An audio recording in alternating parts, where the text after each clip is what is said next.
Okay, everybody, it's January 13th and we are starting our meeting.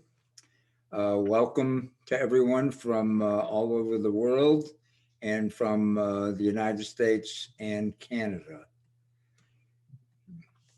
Our meetings are every Wednesday at this time through June 30th of 2021. You must be a member normally of the group in order to attend our Zoom meetings, and that's for security purposes. Everybody knows the classes are open for registration. We are having a record-breaking turnout for our classes. So if you haven't signed up, I would encourage you to sign up. Members are $15 and non-members are $24. The first class will be this Saturday. The class that was on the previous Saturday, the 9th, was changed because the instructor became ill, Rosemary Orchard, and that class is now scheduled for March the 20th. And that's what I'm showing here. And that's the Zoom class that will take place on March the 20th. On March the 16th, which is this Saturday, is our first class on Big Sur, followed by our second class on Big Sur on the 23rd. Our instructor is Jeff Bohr, which is our one of our own members and a member of our board. You've seen him previously do meetings, and he will do an outstanding job at this. I have listed, and you can see on the video when you get it, all the classes that are coming up. Like I say every week, if you need any help at all as far as Zoom is concerned, or signing up for a class, or signing up to belong to the group, the guy you want to talk to and email is Eckert. He does a fabulous job. We have never lost a week of a meeting due to the virus. Every meeting has been on Zoom, and we're one of the few Mac user groups in the world that took no time off when COVID hit. We just continued on, and our Zoom meetings get about triple the attendance of our library meetings. On the January the 27th, and I made a mistake last week, I said Christian Boyce would be with us. On January the 27th, or excuse me, which is the last week of the month, that's our annual meeting. And I would encourage each and every member, if possible, to try to attend. The meeting is put on by the board of directors. We talk about overview of last year, and we talk about some of the future exciting things that are happening this year. This should be a great meeting. We have done some major things in the last 6 months, and with the new message board, Zoom, and the restructuring the classes, and we would like to share all that information with everybody at our annual meeting.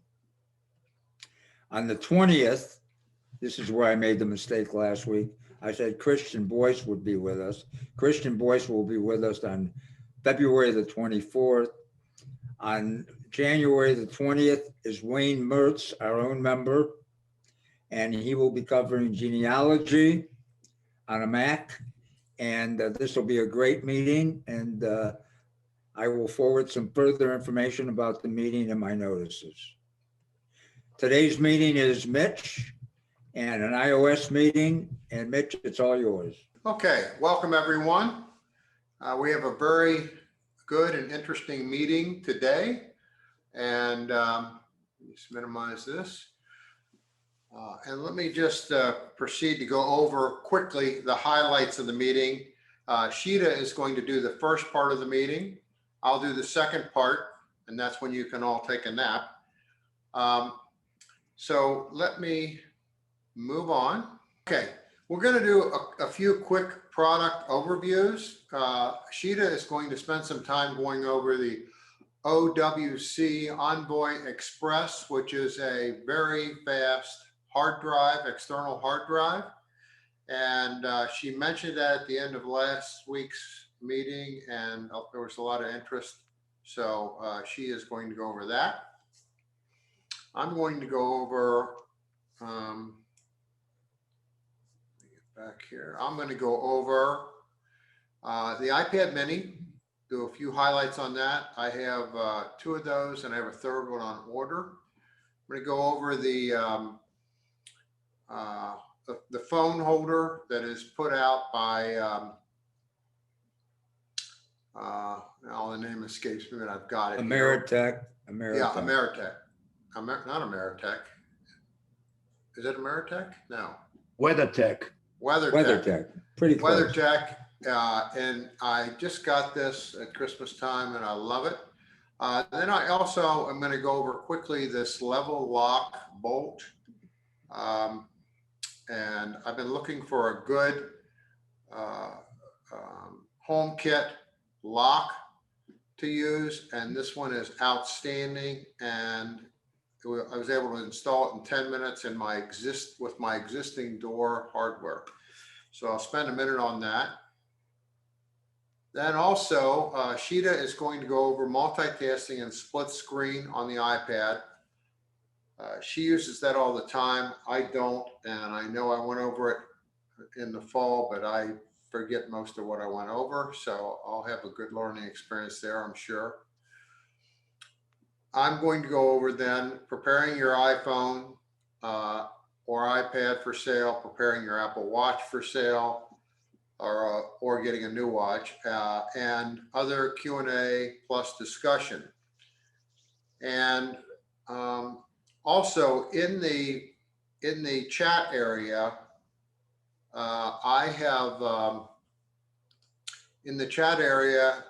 have listed links to all of these items, and some of them are very good. Particularly there's a YouTube video on how to prepare your watch or iPad for sale, and it is outstanding.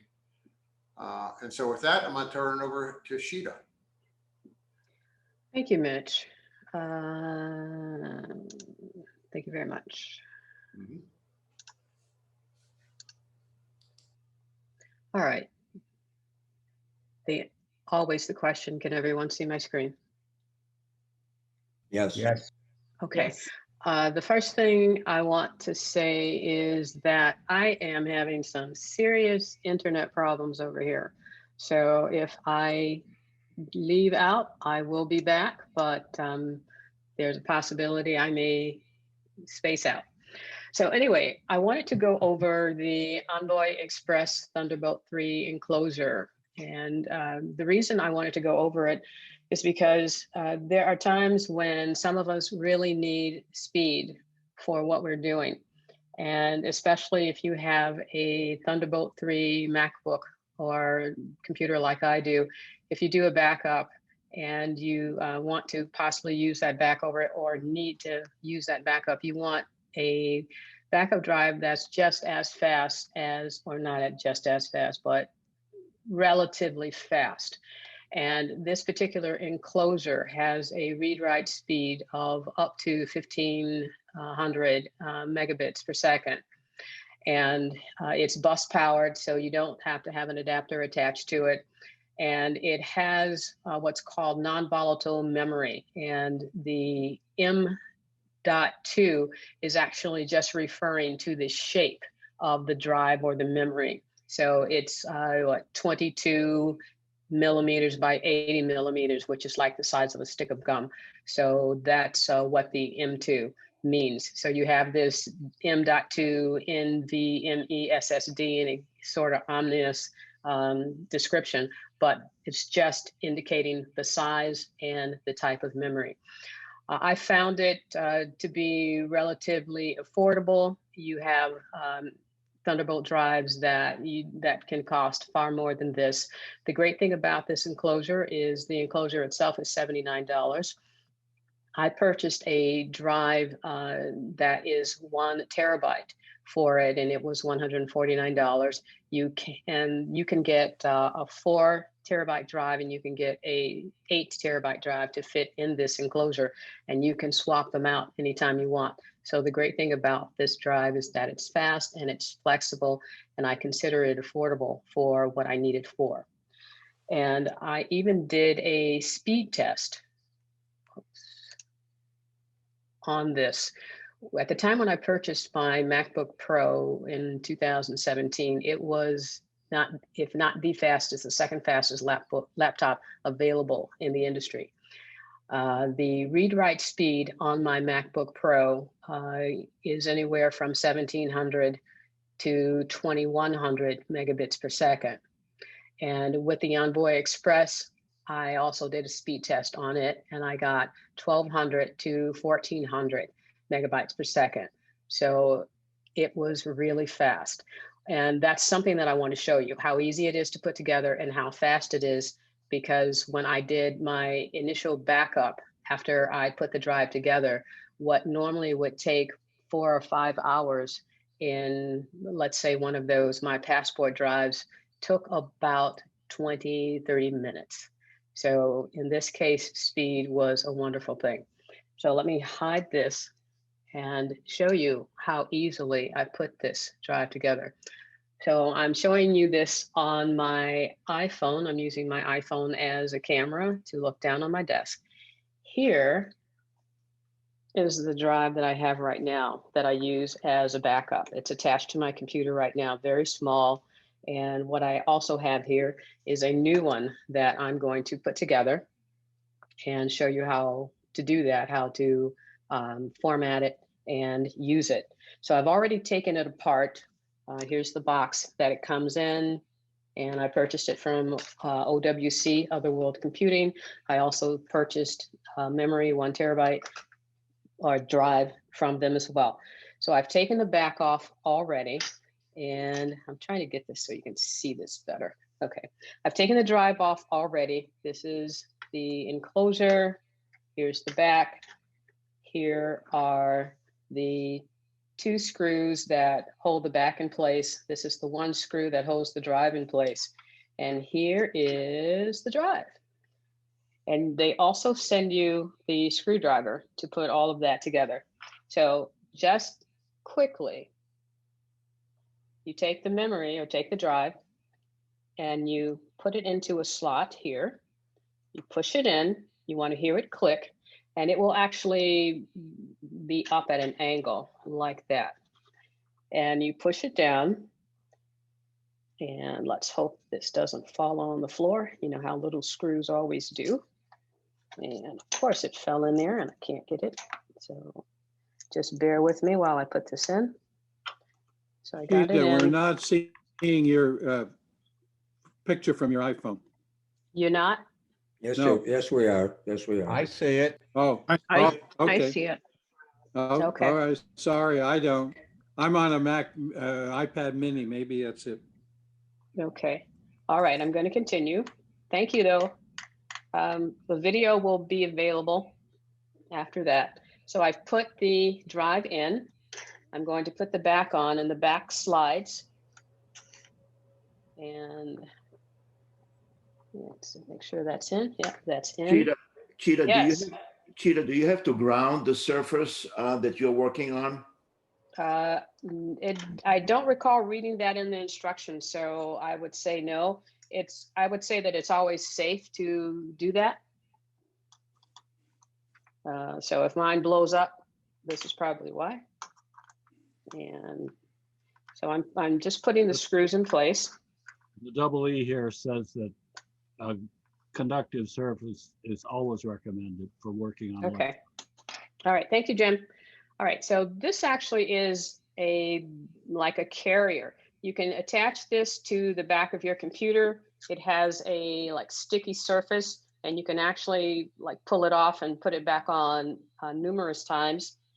And I'm not going to put that on now. But what I am going to do, since I've put it all together, I'm going to now plug this in. So I will be turning off the iPhone and showing you my desktop. All right, so let's put that over. All right, you see my desktop? Nope. You do not Yes. see my desktop. Yes. Yes. Okay, thank you. Yes, I do. Oh, yes, yes, I'm sorry. The flower, right. All right, yes, you see the flower. All right, so what I'm going to do, I'm going to turn on disk utility. Bring up disk utility. Okay, so this is my iPhone, and I wanted to go over a couple questions that came in. And one of the questions that came in was, gotta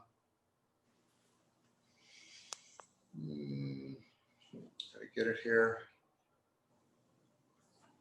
From Sue Clark, and she was asking about, can you please tell me why my phone is only sending SMS text to people who have another Apple device? Sometimes that happens to me as well, but it should not be a regular thing. So if you go into messages and look down here, it says right here, can you see me? Yes, Yes. Okay. It says send as SMS only if iMessage is unavailable. So every once in a while, I will text somebody who I know has an iPhone, and it'll go as an SMS, but I figure that's just because there's an issue with iMessage at the time, not necessarily with my phone. So that's all I have on that. Now, the other one that she wanted to know about was on the phone. And can you please tell me if I can have my mobile phone visible to people who I call? And can I choose who I withhold this information from? Well, the answer to the second one is no. It's an all or none. And when you go to the phone and go down to show my caller ID, and I have that on, and that's where you turn that on, but it's an all or none. So I hope that answered that question. Now, this other question came up from Michael Nolan, and let me see. He said, how do I force a new password to be saved? Frequently when a new password is entered, a screen will not ask me to save it.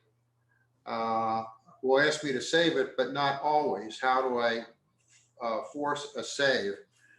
And I don't know the answer to that because that happens to me. It happened to me just the other day when I created a new passcode for, I think it was some government site. And I created a complicated password.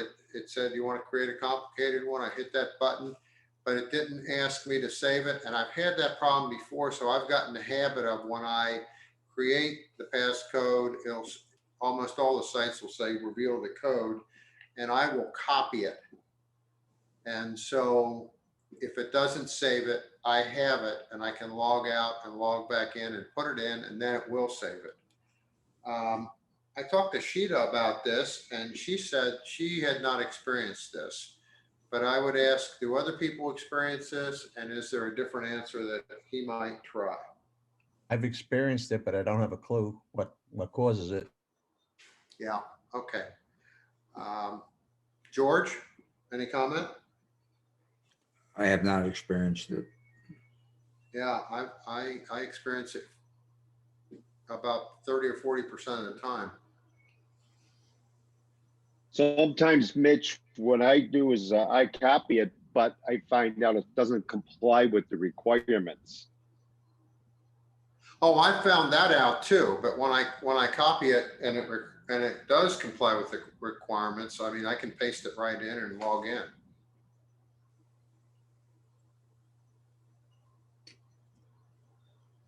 So I guess there's no good answer. I mean, the copy paste is about the best we can do.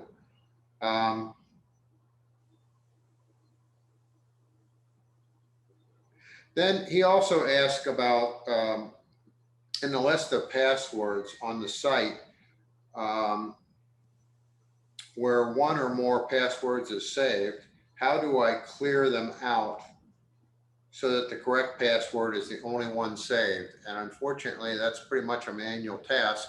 I did email with him and found out that, and this is frequent too, that it is the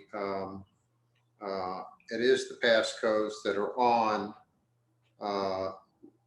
the iCloud, which are under passwords.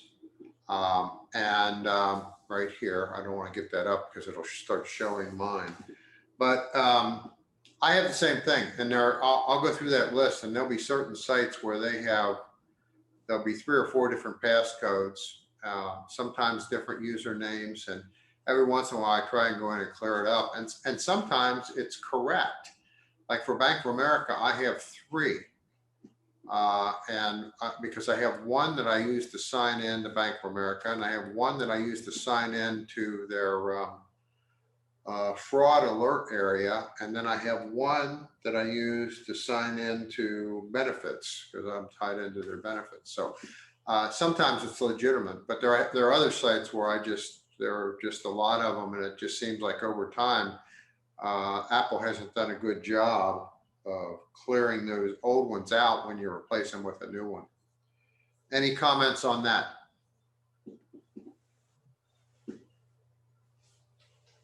Okay. Mitch, Now. if you want to pause, I think I'm ready to. Okay, great. All right. Go ahead.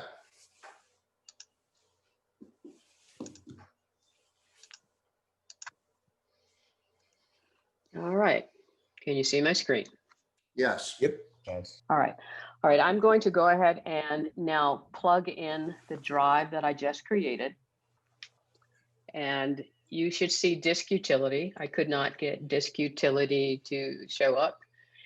And disk utility brought up this alert. The disk you inserted was not readable by this computer. Do you want to initialize it, ignore it, or eject it? I'm going to select initialize. And the drive that it is looking at is this one right here. And it's listed as a external drive, the connection, PCI Express, partition, not supported. So it doesn't know what to do with this. And the first thing I'm going to do is select erase from the top of disk utility. I'm going to name this, doesn't matter. I'm just going to name it Hunter Drive. I'm going to format it as a Mac OS extended journal, and I'm going to format it as a GUID partition map. Now, this is important if you want to use this as a backup drive. You have to format it as a GUID partition map. And now I'm just going to choose erase. And watch what happens over here on the left-hand side. And it tells me it's done. And so now I have the actual drive, the one I created, and this is the container. Now, the next thing I want to do, and you can also see it over here on the right, the next thing I want to do is set this up so that I can use it as a hard drive backup. And I'm going to use SuperDuper to do that. So let's start with SuperDuper. And right now, SuperDuper is looking to back up my other drive. I have it set on schedule. I don't want to do that today or right now.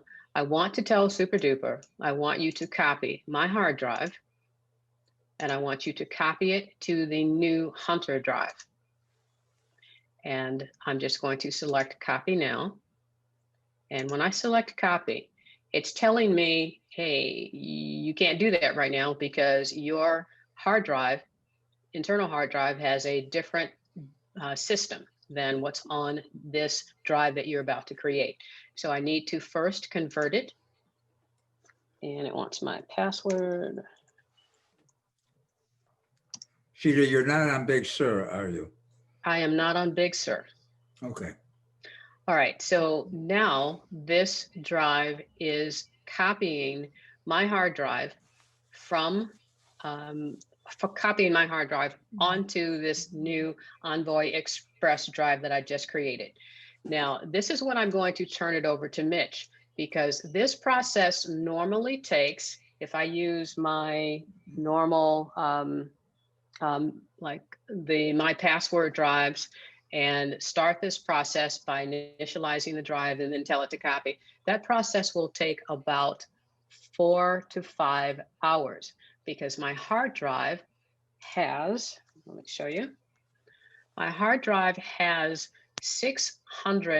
over 600 gigabytes used. So that's a process where you go to bed or you go to dinner. So I'm going to turn this over to Mitch, because this process should now take about 30 to 40 minutes. So Sheeta, I thought you were going to go over the iPad multitasking. let me see if I can do that right now, because again, If you want to wait, that's fine. yeah, let me set it up and then I'll tell you when I'm ready. So Okay, great. You go ahead and take it. Okay. See if I got a couple more questions here.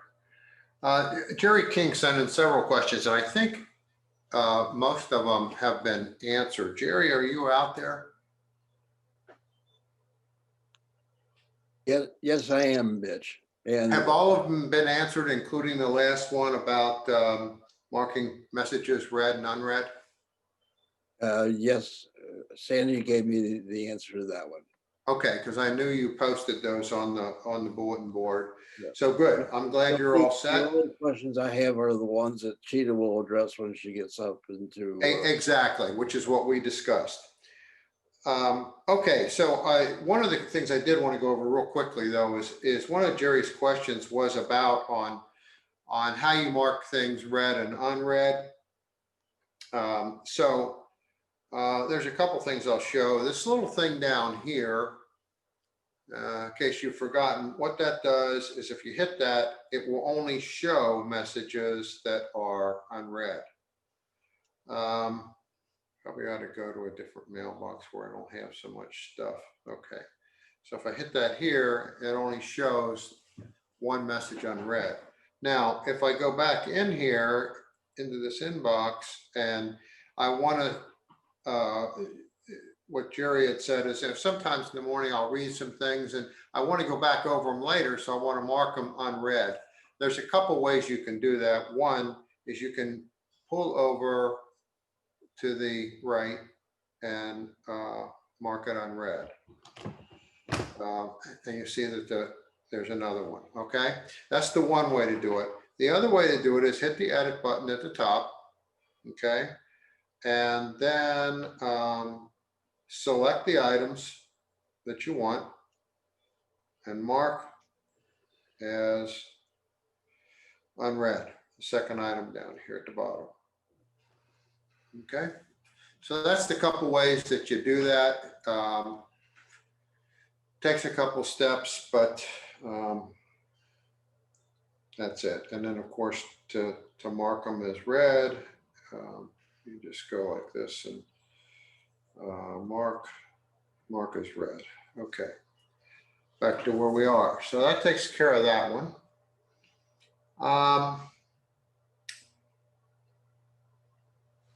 Okay, got that one.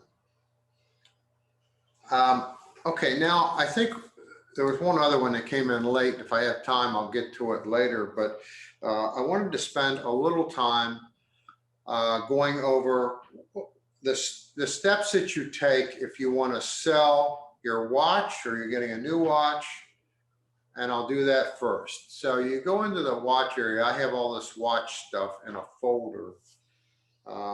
But you go in and you go into the watch app, and they sort of hide it because you go right up to the top on my name.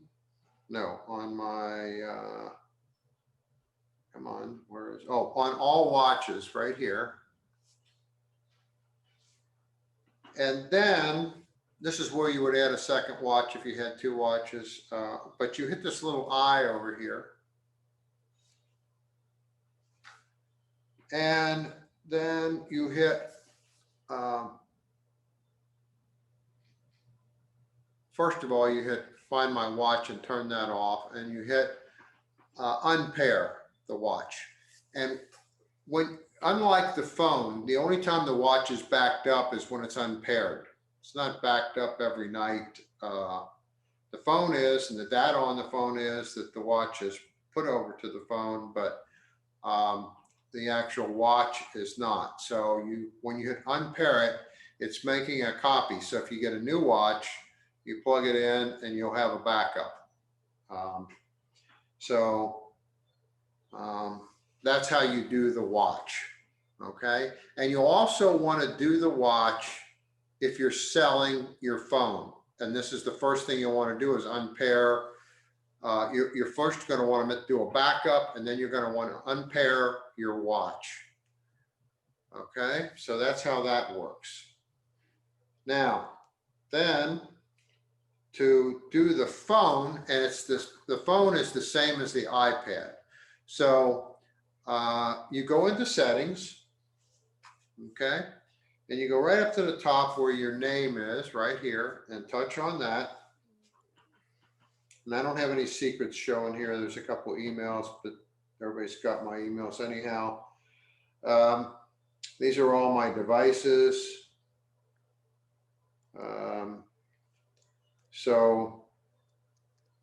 One of the things that you do, the first thing that you do is go into iCloud and turn off iCloud.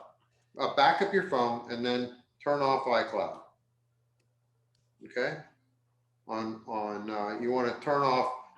You want to just turn off. I just turn them all off, just to be safe. And then the other thing you want to do is go to Find My, right here, and you want to turn off Find My Phone. And when you hit that, Find My Phone, okay, and when I go to here to turn that off, it's going to ask me for my passcode to do that. I'm going to cancel that.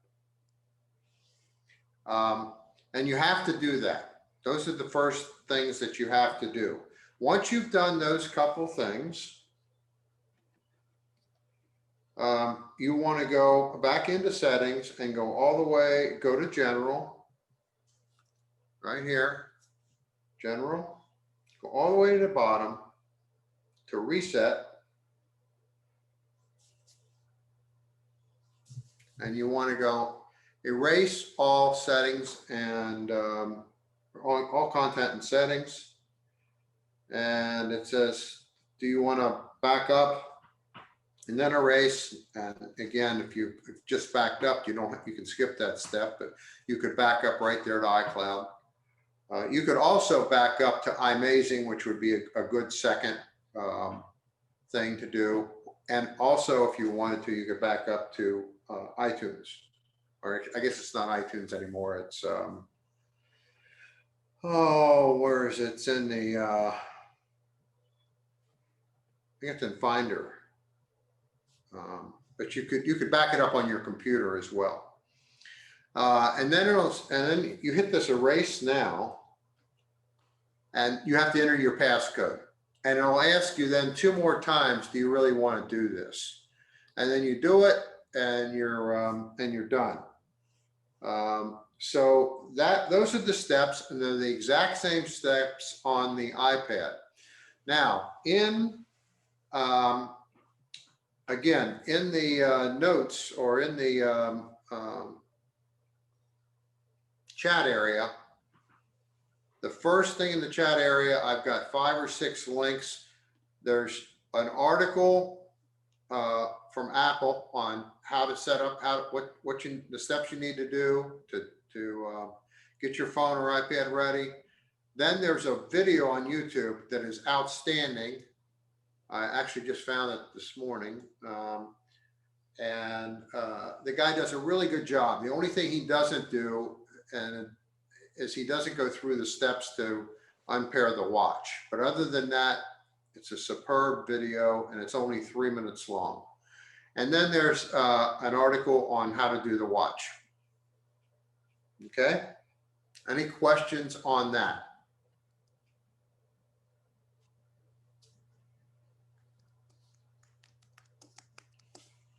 Okay, now let me just see what else I needed to cover here. Okay, now I want to go to some photos. And I can do that on my phone. And here we go. So one of the things we talked about was this cup holder from WeatherTech. This is what it looks like. And you'll notice that there's I think there's 5 different cup sizes. They were a little bit difficult to pull off, but the first couple I had to pull off. And they tell you how to do it, and it wasn't that difficult, but it took a second. And then when you do that, this is what it looks like in my car. And actually this is very similar to my car, where I have 2 cup holders, and in this one I have the phone. I just slide it right in. And in mine, right about here, I have a USB connection that comes right out, and if I want to charge the phone or plug it in to get CarPlay, I can. So I really like this a lot. Now there's a lot cheaper ways to go with some of the holders that attach to your vents and attach to the dashboard of your car somewhere. I just thought I really like this, and I actually have a friend who's had one for a year and really likes it as well. You didn't get you didn't get the extender? I didn't get the extended. No, they do make an extended one that goes up higher. I didn't find that that was necessary. This thing swivels back and forth and everything, really easy, front and back and sideways. And here's a picture of the different cups. So it's really good, not cheap, about $45 on their site. Now, next thing I want to go over. Mitch, Yes. it's Wayne. I've seen or heard that Belton's got a MagSafe one that you attach to the vent, and it sticks right on the holder by the magnet. Have you seen or heard about that one? Yeah, there are a lot of other ones out there, Wayne. I just like this one, and but I knew that there was a MagSafe one out there. So I mean, if you go on eBay and look for phone holders for a car, you'll get inundated with all kinds. But thanks for mentioning that. Mitch, this is Frank. If you're using your phone with this holder as a GPS, you would have to look down to view your map. Wouldn't that pose a problem? You're getting your eyes off. Well, it would unless I hit it on, if I hit it on CarPlay, I would be looking right at the dashboard of my, if I plug it in to the USB, CarPlay comes up and the map would show there. That's why I asked about the extender. Yeah, they do make one that has an extender that will lift this up about to here. Put it more at eye level. Yeah, more at eye level. But I chose not to get that one because I can, if I'm going somewhere and I don't use the map application that often, but when I do, I just plug in the CarPlay and then it would show on my dashboard. Yeah, but if your car doesn't have a CarPlay, then you're using basically your phone as a GPS. Then you would want to get the one with the extender. Right. And the actually while I'm on that, when I put in directions now, I rarely I'll look at the phone every once in a while or look at the map, but I find that the watch does the best job in telling me what I need to do because it gives me a haptic touch. And I look down at my watch and it says you need to turn right in 200 feet. And then when I get to the intersection, it gives me a haptic touch that I need to turn. And I find that to be just super. You know, Mitch, I agree with you. I think that's a good enough reason to own a watch because it makes it 10 times safer when the watch starts beating on your arm, when you're getting close to the intersection, than trying to look up or down to see the phone. Exactly, exactly. It's Okay, so safer- that's, It's safer to use Uber. Are you an Uber driver? are you an Uber guy? I'm an Uber user. I'm not only Uber, but Lyft as well. I don't drive at all. I let Uber or Lyft drivers take me around. Thank Okay. God, I'm glad to know that. Or you ride this bike? Okay, so enough on the cup holder. That's the one I like. Now I wanted to go over to the HomePod Mini. And I was going over this stuff with Sheeta, and she said, you got to show a couple pictures of how big this thing is, because it really is small. Here's somebody's hand on it. The next slide. Here it is, a picture of mine next to my iPhone 12. Okay. Now I chose the black ones because in the reviews that I read, they said the white ones on top, if you happen to touch the top, it shows more fingerprints than on the black one. And so I got black ones. I got two of them, one for me in my office and one in the bedroom. And I immediately ordered a third one. I don't know if I'm gonna put it in the kitchen or put another one in my office so I have stereo music. Mitch, what is this thing again? I missed that. What is this? It is a HomePod Mini, and they're $99. I think I have that on the next slide. Maybe not. No. But they're $99 at Apple. This is what it looks like when it's on. I mean, when it's on and playing some music or doing something. There are a lot of things that you can do. The link that I put a link in there again for everybody. And in that link, it goes through a lot of the Siri commands that I can't even mention that name. I got my damn iPad going crazy now. But it mentions a lot of those commands. Let me just see, I'll pull up a few of them.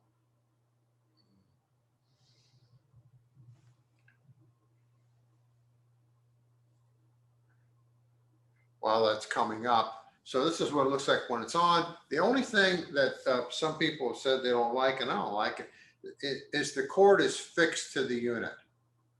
And then it goes down and it's a USB-C. They give you the C charger adapter that plugs into the wall. So, but since this thing is attached, this isn't a thing that you're going to be able to, that's going to charge up or anything, or it's going to be able to take it to the beach or whatever. A lot of people have talked about that. So let me see some of these commands. You can do a lot of instructions, like they go through a lot in the article that I linked on setting up calendar events. You can set up a time range, a date, an event name. You can set up an all-day meeting or partial meeting. You can set up in contacts that you want to invite and the event name. You can do all kinds of things. I'm not going to go through all of them, but those were a few on the calendar. And then on the what they call white noise, you can set up white noise, which is like, play rain sounds, play fireplace sounds, play forest sounds, play stream sounds, play sounds, and then it would give you a random playing of all those. You can use it as an intercom, so I can just right now say, hey, whatever, and we're getting ready to leave, and that would go right into the one in the bedroom where my wife is. And she'd come running out here right now and say, where in the hell are we going? But anyhow, that it's good for that, and Mitch, yes. Mitch, just mention where that information is. Somebody just asked that. It's in the, I listed this, it's the first item in the chat or comment area on our board today. So, and there's live links. You might, I think you can copy and paste that right from there. And don't we also send that stuff out, George? Mitch, we're not seeing that yes. stuff in chat, or I'm not seeing that stuff in chat. It's the first thing in chat. First thing I've got is from Jerry. I don't see it in chat either. Well, let me get out of here. I'll get into there in just a minute. I'll get into that chat. I can see it. You can see it?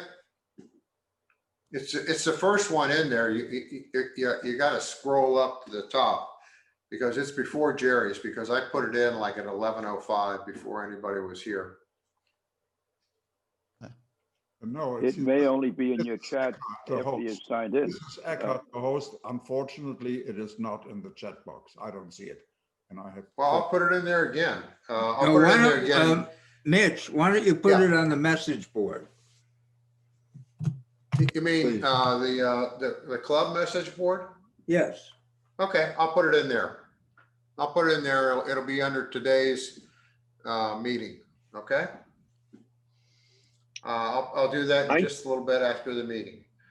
But you can also, so you can use it as an intercom. You can use it to create notes and reminders. You can use it to email yourself or someone else. You can trigger the do not disturb mode. You can set up, let me just see. Well, it does a lot of things. Now, it doesn't do everything that Alexa does, but it doesn't spy on you either. So there you go.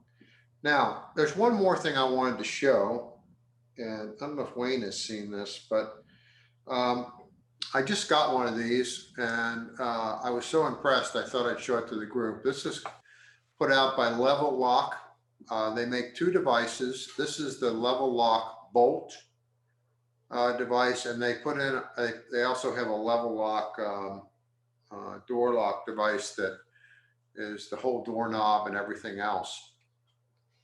The thing I like about this is that this right here inserts right in your, if you have an existing deadbolt, this goes right into where your existing deadbolt is. You take your door part right there and just put this in. This slides right into here, and you screw these in. It took me, it takes one tool to set this up, and that is a Phillips screwdriver. This part right here is the part where your existing bolt lock turner goes in, and they give you 3 different ones to cover about 95% of the deadbolts in the country. Took me I'm not mechanically inclined at all. It took me about 10 minutes to do this. So this is what it looks like. It is not cheap. It's $229. The other one that goes on the door is $329. And the big difference is with this one, you can use your existing keys. So you don't have to change, you're not changing your keys at all. And I wanted to keep my existing keys. And they're a special type of key that's harder to pick than normal keys are. But this thing took me all of 10 or 15 minutes to put in. I looked up a video on YouTube on how to do it. And trust me, when something takes me 10 or 15 minutes to put in, it has to be pretty simple, because this is taking apart doors and putting this kind of stuff in is not what I usually do. But I mean, and you would not know it's there. The only thing you see when this is done is you see this plate, and you got to be looking for that plate. and this to know it's even in there. So I was really impressed with this. Wayne, have you seen this? I've heard about it. It's got good reviews, but I don't think it works with HomeKit. Yes, it does.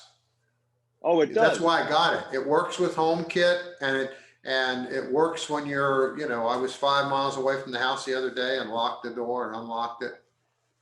It comes right up on HomeKit. Mitch, does it have a battery in it? It has a battery right here. When the bolt is out, it unscrews. There's a battery that goes in there, and the battery, they say, lasts for about a year.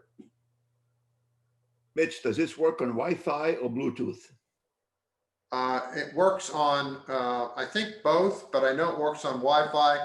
I know it works on LTE because where I was 5 miles away, there was no Wi-Fi, and I was on my phone and I was locking and unlocking the door. And it shows that action happening in HomeKit. Mitch, my stepson, Austin, has one of these, and about 12 times a year, he changes girlfriends, and they work extremely well. Yes, actually, that thought occurred to me, is that anybody who is changing their companion, this would work really well. And they have an app. They have an app on the App Store. This is actually what the app looks like.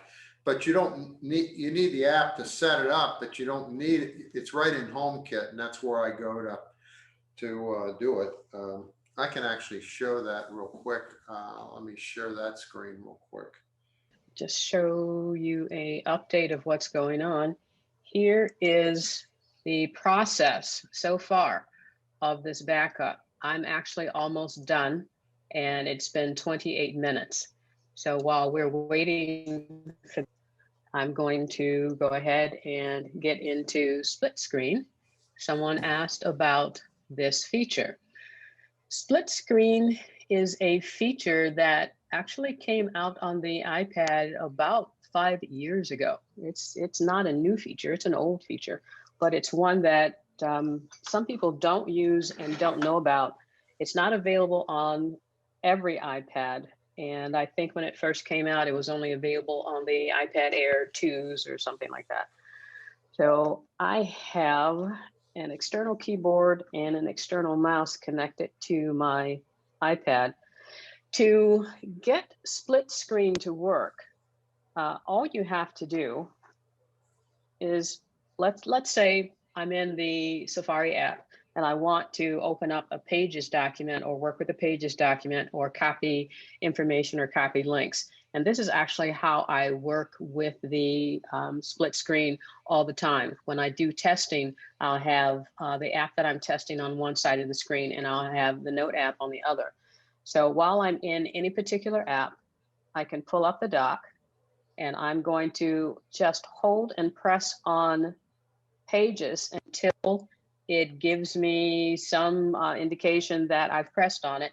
Then I pull it up out of the dock. And as I move it off to the right-hand side, and I can take it to the left-hand side as well, but as I move it off to the right-hand side, it then opens up the Pages app and slides the existing app over to the side. There's a bar in the middle that I can adjust how much of each app I want to see. And now I can even work in Pages. So I'm going to create a new document. I click the plus sign. I'm going to create a new blank document. And I can start working. And let's say there's a link.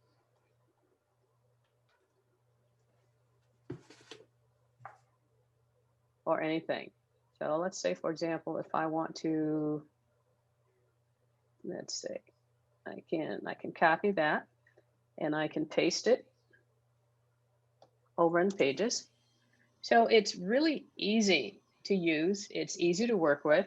And when you're done, you can just slide it and close it, and it comes back to the original app. Split view. So Sheeta, what happens if Pages was not in the dock? I'd have to open Pages so that I get it into the dock. So if it's not in the dock, I can't just pull it up into it. So I have to have an app that's in the dock already. And Cheetah, you have to have this set up in settings. There's settings to enable this thing. You know, Does that work with iOS or only with a OS? Okay, let me answer the first question. If memory serves me correctly, this is a feature of iPad OS or iOS 9 at the time. And there's somebody correct me. I do believe it is a setting, but someone check their iPad. It's a setting on your iPad, but I don't know where it is. Okay, so it is a set. I've used it so often. I've used it for 5 years. It is your home. Oh, yes, it's under home screen and dock. Okay, so let's go to. And then multitasking. Are you in settings, Mitch? Yeah, settings, home screen and dock. It's about 3 or 4 under general. And then you want to have settings, home screen and dock. And then the last one there, you have it turned on. Multitasking. We have allow multiple apps. Drag applications from the dock or home screen to create split view and slide over apps. So there's the setting for it. Who asked the second question? What was the second question? Wayne. I don't think it was Wayne. I think it was Carl. Did you ask a question? Or was it? It was Alan that asked the question. Alan, yes. Alan. What's your question, Alan? I mean, does this split thing being worked with OS or just iOS? iPad OS only. It's an iPad feature only. Gita, Yes. this is Bill. Can you show us how you pull those URLs out of there so slick? Okay, so here, let's pull that up again. And so if I want to just pull a URL out of here, I'm just holding on the URL. And then I can just come down. I've released my finger from it, and it brings up this menu. Whoops, let's bring it back. Come back. And I just select copy. And over here, and paste. Yeah. Okay. Cheetah, And go ahead. Cheetah, I have an old version of an iPad with the 10.33 version, and it does not work. Yes, it depends on the iPad. Like I said, I believe this feature came out and only the higher level iPads at the time could show you split screen. So again, I believe it started like with an iPad Air 2, because I had an Air 1 and I couldn't do this. So yeah, this is a dinosaur. It's 2012. Yes, I have dinosaurs, and I think the iPad that I'm on right now is telling me it's getting too old. So there's something going on with this. Alan, what was your question? Sorry, answer you your already question? answered it. I was the one that asked about the OS version. Okay. Okay, and Marcia asked, do you have to change settings for split screen? Yes. Again, in the settings, and go to home screen and dock, like Mitch pointed out. And I put, yes. I'm sorry, were you in the middle of explaining something to Marcia? I was about to say that I put the link to iPad OS split view, slide overview in the chat pod, so that there's actually more commands that you could do that sort of relate to. Click on that link in the chat. You'll be taken to that support page from Apple. Can you also post that to the board after the meeting? Of course. And I will try to send a copy of the chat to everybody that I send the video to. Okay. So everybody And- should have it. One other thing, Sheila, can you drag from the search bar, can you drag that to the page document? Like you can to your desktop? I'm sorry, say that again? If you want to drag that URL in the search bar The URL that's in the search bar here? yeah, that one, Yep, to your page document. I just did. Okay. So very, very flexible. I use it a lot when I'm working. All right. Bill, did you see how how we did that?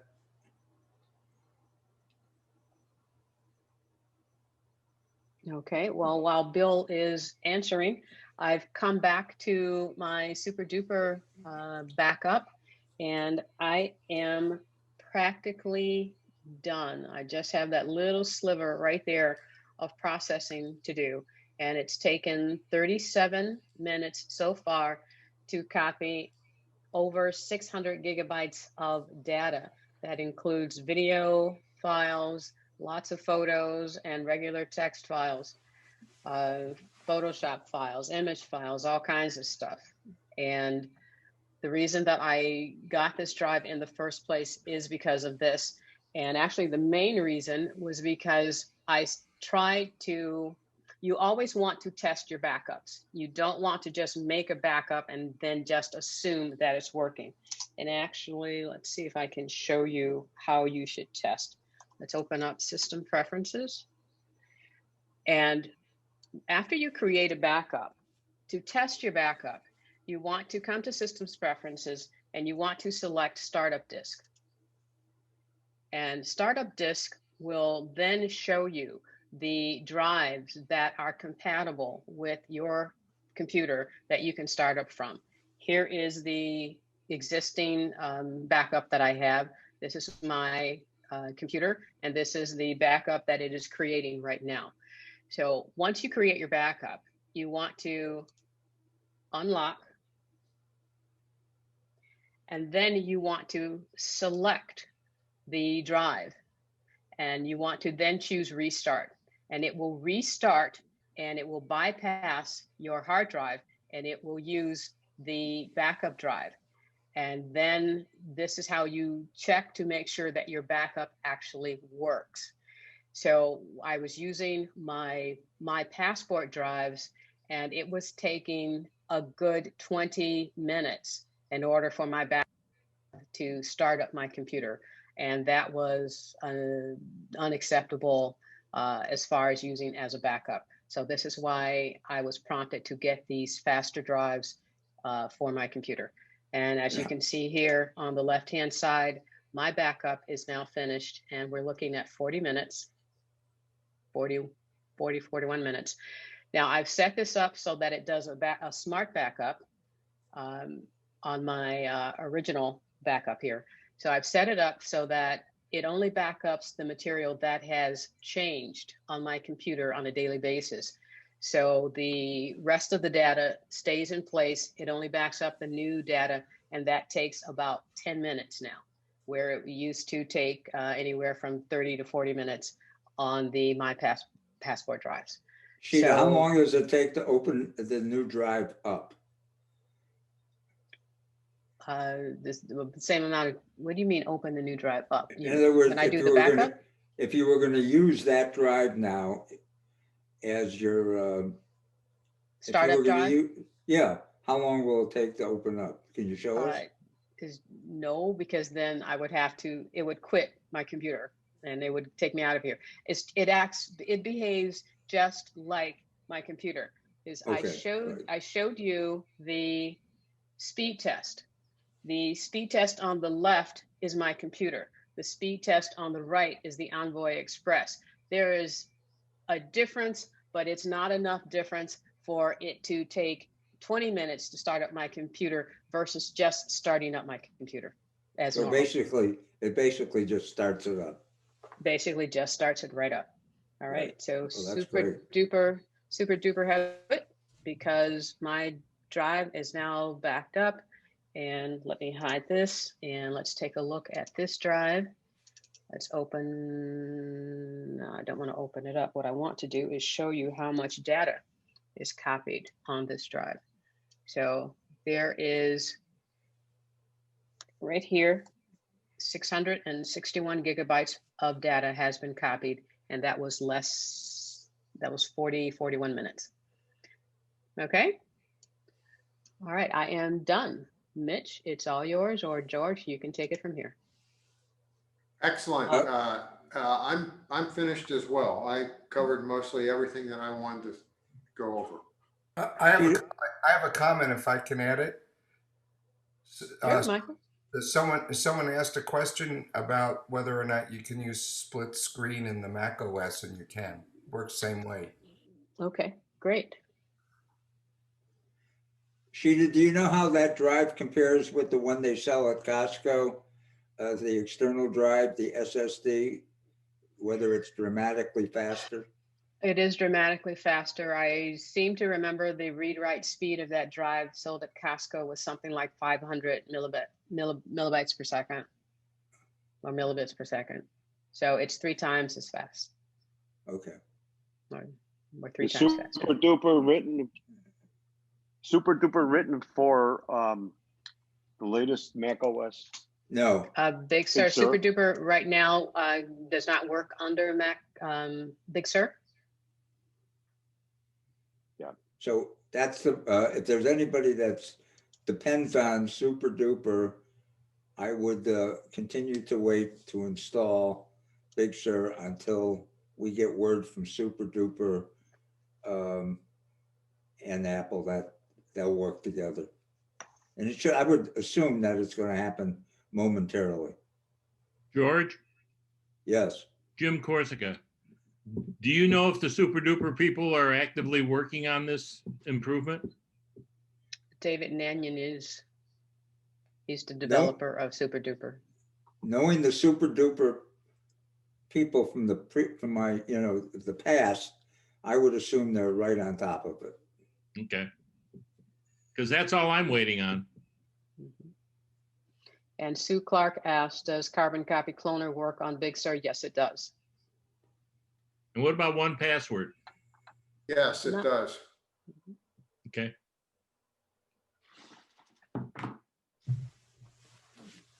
Okay, everybody. Is everybody on mute? I guess we can all give the meeting our cheers. You guys did a great job. It was an outstanding meeting. And thank you very much. Thank you. Everybody stay well. And we'll see you next week for Wayne's meeting on genealogy. Thank you, Mitch and Sheeta. You're quite welcome. Thank you, everyone. Thank you. Take care. Stay safe.